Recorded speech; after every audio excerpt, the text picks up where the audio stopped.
Hey everybody. I don't think I've done a voiceover on a YouTube video in around 3 or 4 years, and that's in part due to I haven't really been that excited about anything I've done in the past 3 to 4 years, but also just because I wanted to talk through some of the goals I had this summer and why I had these goals.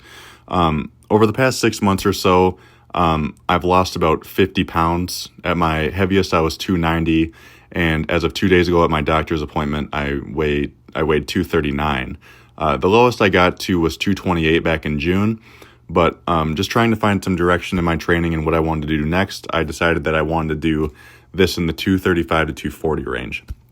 I no longer play offensive line, and I've been transitioning more to just developing as an athlete and kind of doing some things I wanted to do when I was younger prior to football recruiting and doing all of that. So the goals you're looking at were to get my wrist over the rim, to bench over 315, which I'll test next week, a 405 box squat, which I completed in the last video, and then 315 for a set of 10 on the RDLs.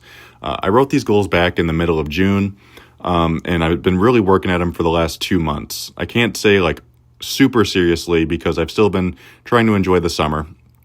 But today I decided that I was going to test the jump and the RDL. So these are some of my warm-up jumps.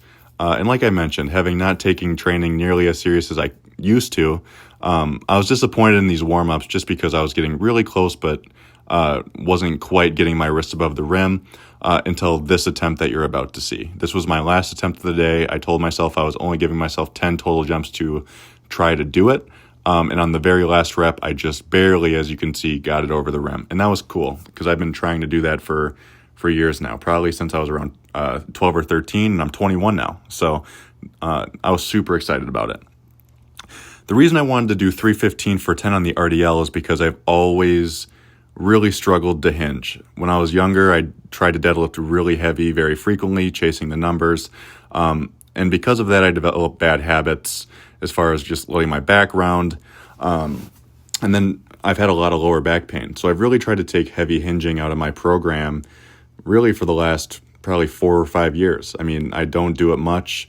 And when I would, I'd push it too hard and then I'd get hurt again. So that was the goal this summer. Can I introduce heavy hinging back into the program? Can I get my hamstring strong enough to handle pushing heavier weight? So this summer I did some technique work with my high school strength coach, and I was able to hit a really, really big PR of 315 pounds for 15 reps on the RDL, which was awesome. I was super excited about it. So that's 2 goals that I've hit 3 of the 4 goals I set in the middle of June for the end of the summer. Like I mentioned, next week I'm aiming to get over 315 on the bench.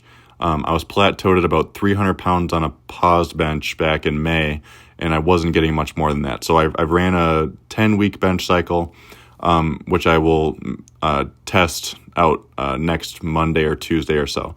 So I'll upload a video of that, probably without a voiceover. But yeah, these 2 goals are really cool to hit just because of how much they tie into things I've been working at for a long time and have really ultimately struggled with. So after I bench max next week, I'm going to dial it back and just kind of restart with a new baseline. So I'm really excited to keep working, and I appreciate you listening and watching. Thanks.